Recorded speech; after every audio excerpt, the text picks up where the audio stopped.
সাথে একটা ই করো কাঁদতে কাঁদতে কি করে বানাবি করস করো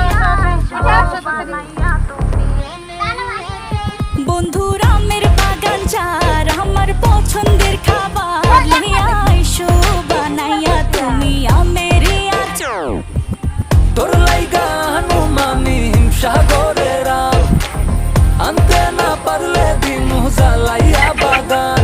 চলো তুমি আমি ঘুরে আসি বেনারস, শুধু আমি না আরো আছে আনারস। যা চাইবা তোমায় আমি তাই দিব, বড় খাবা বন্ধু তুমি কোন রস।